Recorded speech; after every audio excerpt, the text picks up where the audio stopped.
Je vous emmène dans les coulisses du MICM, c'est le concours de cosplay de ce festival. Alors le cosplay, pour rappel, c'est une activité qui consiste à créer un costume inspiré d'un personnage de fiction, mais il faut confectionner ce costume de ses propres mains, pouvoir le mettre et être à l'aise. Voilà, c'est assez fou. Alors vous allez comprendre très rapidement puisque je vais retrouver une des participantes qui est en pleine préparation.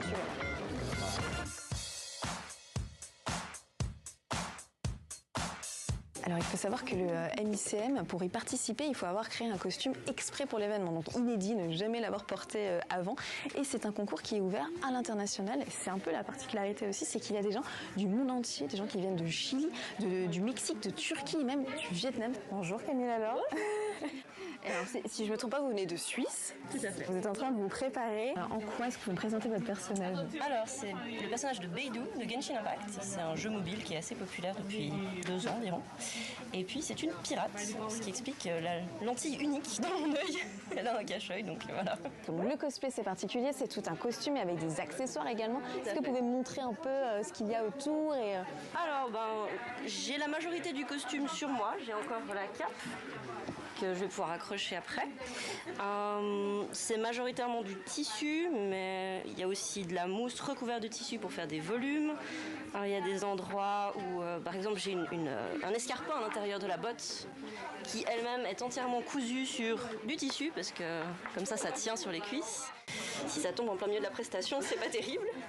Et puis, un petit accessoire, parce que tout bon pirate ne saurait se séparer de sa chope. Je peux voir? Bien sûr. Ok, alors, c'est une énorme chope très légère. Est-ce que c'est de la mousse? Et la mousse, c'est assez fou. C'est magique.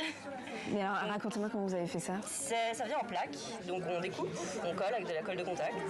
On utilise divers outils pour graver, brûler les textures à l'intérieur.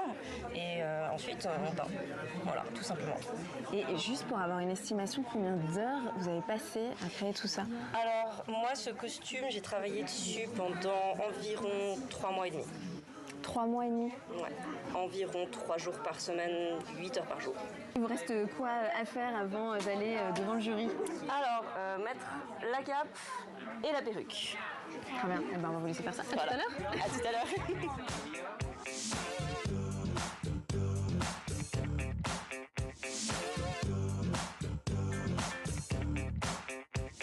Cette année, dans le jury, ils sont 3. Il y a 2 cosplayers professionnels et puis quelqu'un, alors qui n'a rien à voir, qui est du milieu du cinéma. C'est Nick Dudman.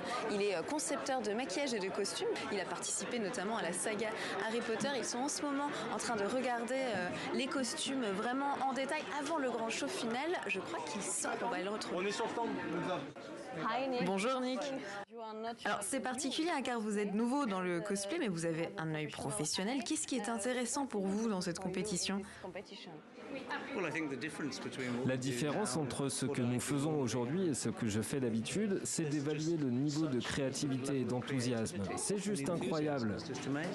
Vous qui avez l'habitude d'imaginer, créer, concevoir des costumes, vous vous dites quoi après avoir vu tout ça? J'ai vu du très haut niveau. J'ai vu aussi beaucoup d'imagination, des pratiques techniques très pointues et non mais c'est fantastique.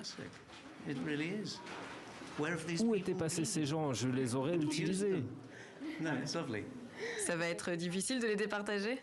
Ça va être très difficile de n'en choisir qu'un, mais nous choisirons quelqu'un et alors je fuirai très vite. Bon je vais vous laisser faire votre travail de jury alors.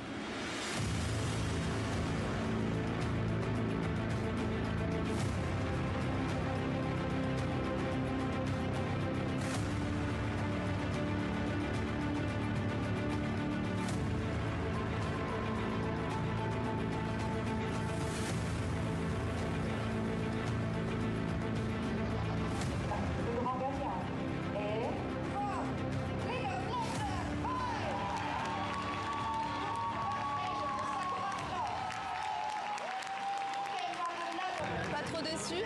Non, franchement, c'était déjà être gagné d'être ici en fait. Et puis, ils ont fait un travail tellement merveilleux que bravo eux. C'est donc Sakura Fleur qui vient des Pays-Bas qui a gagné avec ce costume de League of Legends. Elle est cosplayeuse professionnelle. Elle n'a mis que 2 semaines pour faire ce costume, c'est assez fou. Et elle repart avec 2 tickets pour le Japon, ça donne un peu.